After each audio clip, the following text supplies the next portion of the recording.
ये R K network के मुअज़्ज़ज़ दोस्तों, मैं हूं अहमद खान और आप लोग देख रहे हैं हमारा चैनल ये आरके नेटवर्क। मुअज़्ज़ज़ दोस्तों, आज की अपनी इस वीडियो में आप लोगों के सामने 14 अगस्त 1947 का वो सच लाने जा रहे हैं जिसे हर हिंदुस्तानी जानना चाहेगा।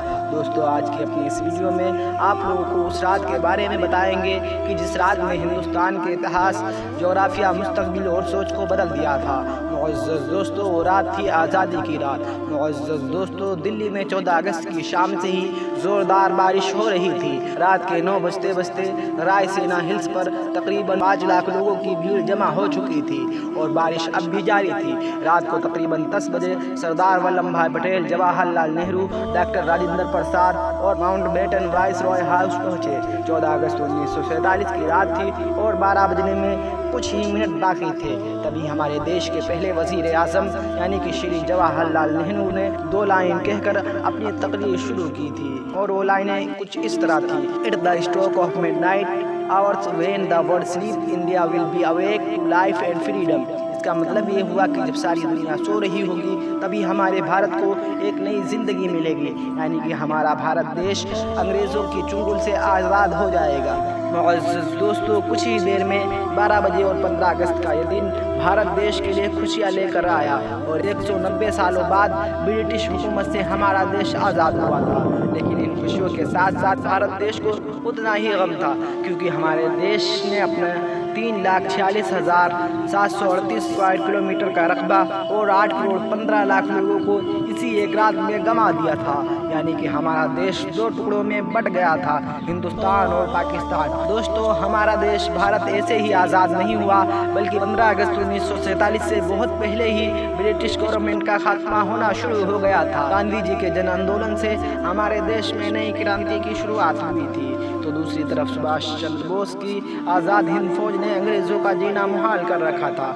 और मुअज़्ज़ज़ दोस्तों, आपको बताते चले कि सेकंड वर्ल्ड वॉर के बाद ब्रिटिश गवर्नमेंट में इतना दम भी नहीं था कि वो भारत जैसे देश पर राज और हुकूमत कर सके।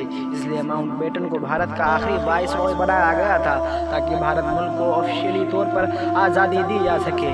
अंग्रेज़ों ने शुरुआत में 3 जून 1948 को आज़ाद करने का डिसीज़न लिया था, लेकिन मोहम्मद अली जिन्ना ने पाकिस्तान नाम का अलग देश बनाने की ठान ली थी और इसकी वजह से हमारे देश भारत में कई जगहों पर फसादात होना शुरू हो गए थे। और इन बिगड़ते हालात को देखकर अंग्रेज़ भारत देश को जल्द अज जल्द आज़ाद कर देना चाहते थे, क्योंकि अंग्रेज़ भी चाहते थे कि भारत देश 2 टुकड़ों में बटे। मुअज़्ज़ज़ दोस्तों, बहुत से लोगों के दिमाग में ये सवाल ज़रूर आता होगा कि आज़ादी के लिए 15 अगस्त का दिन ही क्यों चूज़ किया गया। तो आपको बताते चले कि शुभ और अशुभ सिर्फ भारत के लोग ही नहीं मानते थे, बल्कि अंग्रेज़ भी इसको मानते थे। और माउंट बेटन का मानना था कि 15 अगस्त का दिन मुबारक दिन है, क्योंकि 15 अगस्त 1945 के दिन ही जापान ने शरणागति कबूल की थी और उसके ऑफिशियल साइन 2 सितंबर को हुए थे। और इसलिए माउंट बेटन के मुताबिक 15 अगस्त का दिन मुबारक दिन था। दोस्तों, अब सवाल ये भी बनता है कि रात 12 बजे के वक्त को क्यों मुतय्यन किया गया। तो इसकी वजह यह थी कि भारत के बड़े बड़े विद्वानों का यह मानना था कि भारत की आज़ादी के लिए ये वक्त सबसे मुबारक है और तय किया गया था कि रात 12 बजे से पहले पंडित नेहरू को अपनी तकरीर ख़त्म करनी होगी और उसके बाद भारत देश के लोकतंत्र की शुरुआत होगी। और ठीक प्लान के मुताबिक ऐसा ही हुआ। 15 अगस्त की सुबह को 8:30 पर पंडित नेहरू और उनकी पूरी कैबिनेट ने पद और गोपनीयता की शपथ ली थी। और रात में लगातार बारिश के बाद आसमान बिल्कुल साफ था। लोग बड़े बेसब्री के साथ आज़ाद भारत के तिरंगे को लहराते हुए अपनी आंखों से देखने का इंतज़ार कर रहे थे। देश के झंडे को सबसे पहले जवाहरलाल नेहरू ने पार्लियामेंट के सेंट्रल हॉल में रात 12 बजे ही लहराया था और दूसरी बार सुबह 8:30 पर ब्रिटिश गवर्नमेंट के झंडे को उतारकर आवाम के सामने भारत देश के झंडे को लहराया गया था। और पूरे हिंदुस्तान के लोगों की आंखों में खुशी के आंसू थे। आज़ादी के बाद 15 अगस्त के ही दिन अंग्रेज़ों ने हमारे देश भारत को नहीं छोड़ा था और आज़ादी के बाद भी कुछ दिन तक हमारे देश में आला अफसर अंग्रेज़ ही रहे اور معزز دوستو آپ کو بتاتا چلوں کہ 1500 برٹش فوج کی پہلی ٹیم 17 اگست 1947 کو اپنے دیش روانہ ہوئی اور سب سے آخری ٹیم 27 اگست 1948 کو اپنے دیش واپس گئی۔ دوستو تعجب کی بات یہ تھی کہ جس طرح سے لٹیرے انگریز ہمارے دیش میں مہمان بن کر آئے تھے اسی طرح ان کو یہاں سے روانہ کیا گیا تھا۔ معزز دوستو انگریز فوج کی آخری ٹیم نے جب ممبئی کے بندرگاہ سے وداعی لی تب پنچم کو وداعی دینے والا گیت بینڈ باجے کے ساتھ بجایا گیا تھا۔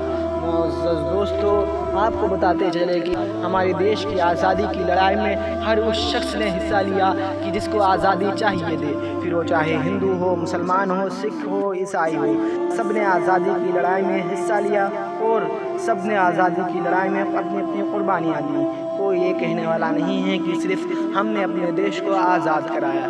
آپ کو ویڈیو کیسی لگی کمنٹ سیکشن میں ہمیں ضرور بتائیں اور ویڈیو پسند آنے کی صورت میں ویڈیو کو نہ صرف لائک کریں بلکہ اپنے دوستوں، احبابوں اور رشتہ داروں کے ساتھ ضرور شیئر کریں۔ اور نئے آنے والے ہمارے دوست ہمارے چینل یہ آر کے نیٹ ورک کو ضرور سبسکرائب کریں اور ساتھ میں بیل آئیکن ضرور دبائیں۔